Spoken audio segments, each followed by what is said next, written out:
Live now to Sydney, Jason Clare, the Shadow Regional Services and Local Government Minister, joins me now. Good to see you. Thanks so much for your time. We've heard from Josh Frydenberg this morning. He's giving a speech in Melbourne as well as we speak.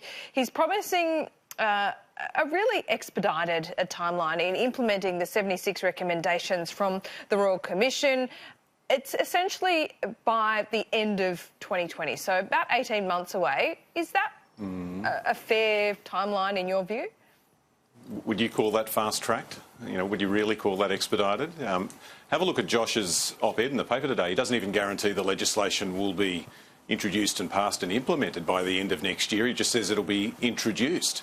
If this is fast-tracking legislation, then I would hate to see the government when it's going slow.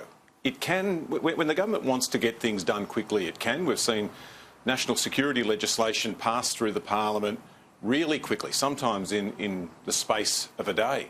But this government never wanted the Royal Commission. It voted against it 26 times. We had to drag it kicking and screaming to implement it in the first place. They've had this report for 6 months, and now they're finally getting around to implementing some of it. We're now told that it won't all be implemented until, at the very earliest, the end of next year, and probably the year after that. Now, we've been critical of ASIC, but have a look at the front page of the Financial Review today. ASIC's saying they're going to launch 50 cases against the banks and other financial institutions in the next few months.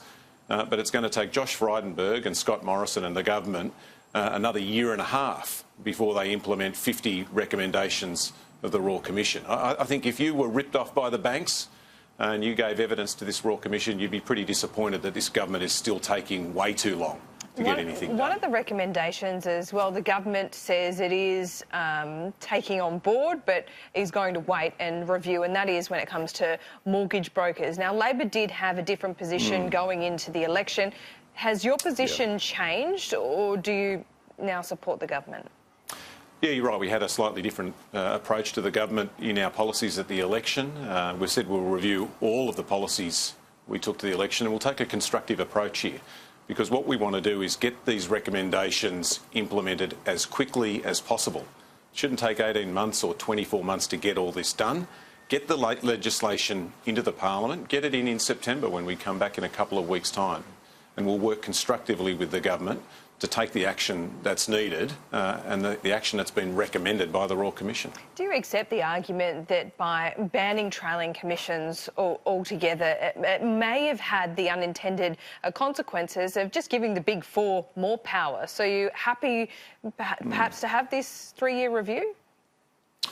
Well, look, I'm no expert here, but I know enough to know that Royal Commissions don't always get things right. And so that's why it's important to go back and have a look at what are the impacts, what's the best way to implement the intent of the Royal Commission. It shouldn't take 3 years, though.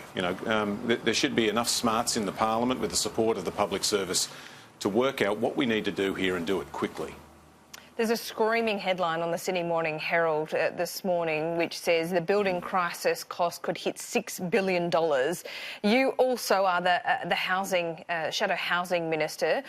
Look, this is very much in the state jurisdiction at the moment, but with a price tag like that, is there more the federal government should be doing? Well, what terrifies me about that story is not the headline with the $6 billion cost. What terrifies me is the 170,000 apartments that might be affected by this. 170,000 families that might be living in apartments with this dangerous cladding on it. That's a safety concern, and that should be our top priority, making sure that that cladding's identified, ripped off and replaced with safe building material, so we don't have, God forbid, what happened at Grenfell happen here in Australia. The federal government does have a role. We import this stuff. The dangerous cladding that's on this building was only imported into Australia because our importation laws allow it, and we've said to the government, ban it. Stop this stuff coming in. They've refused to do that. I think they should reconsider their position on that. And there's also the case of dodgy companies that build apartments with this stuff on it, and then the company disappears and then is phoenixed. It turns up under another name with the same directors doing the same thing. There's a good reason to say that we should be chasing down these directors and holding them liable for what they've done. There's legislation that was introduced in the last parliament to do that, and I'd encourage the government to bring that back. So there's things we can do at a national level. There's things the state governments should do. Victoria's already off and running. They've contributed, I think, $600 million to rip this stuff off buildings and also putting a levy on the industry to fix this. And New South Wales and other states should do the same thing. On the front page of The Australian this morning as well, ASPI and the US Studies Centre has looked at Australia's capabilities, the risks we have to the north with China's growing influence in the Pacific. Is this something that keeps you awake at night? Do you think government and those in charge really are doing enough to consider those risks that we have? I mean, there was a couple of reports a couple of weeks ago that talked about the United States maybe asking Australia to have missiles based in Darwin. Perhaps we should reconsider that. No, I don't think that's the right approach. But it's the ordinary responsibility of government to make sure that our borders are secure. I haven't seen the report today from ASPI or the US Studies Centre. I'll have a look at it when it's released. But what's our task here? It's to make sure that we've got our defence assets located in the right places, and also to make sure that they're at the appropriate state of readiness, and that we pressure test what our capabilities are. So in a sense, that is nothing new. We've got to be careful not to over-sensationalise this, whether we're talking about China threat. I think that can be unhelpful, but you point to our region, and an important part of our security is having friends in our region that support us, trust us and are prepared to work with us.